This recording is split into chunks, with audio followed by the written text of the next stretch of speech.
ముంబై మహానగరంలో మేము చూసినటువంటి మరొక ముఖ్యమైన ప్రయాణ సాధనం ముఖ్యమైన ప్రయాణ సాధనం అంటున్నాను, ఆశ్చర్యపోవద్దు. ఇది డబుల్ డెక్కర్ ఎలక్ట్రిక్ బస్.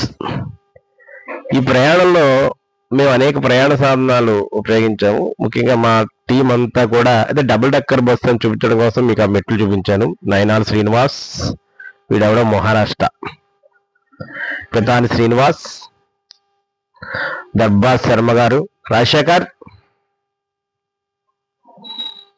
ఇంకా రమణ గారు. అసలు వీడియోస్ అన్ని ఈయనేనండి, మన పుణ్యం అంతా అయిందే. చూస్తూ ఉంటే అబ్బబ్బబ్బబ్బబ్బా, అర్ధరాత్రి ఫ్లడ్ లైట్ల వెలుగుతురులో డబుల్ డెక్కర్ బస్సుపై ముంబై ప్రయాణం. భలే ఉందండి మా ప్రయాణం. ఇది ముందుగా మా వాళ్ళు ఎవరు వద్దు వద్దు వద్దు పడుకుందాం అన్నారు. నేనే బలవంతంగా తీసుకెళ్ళాను, కానీ అందరూ ఎంజాయ్ చేశారు. చివరిలో దాసరి శ్రీను. బాగుంది కదండి.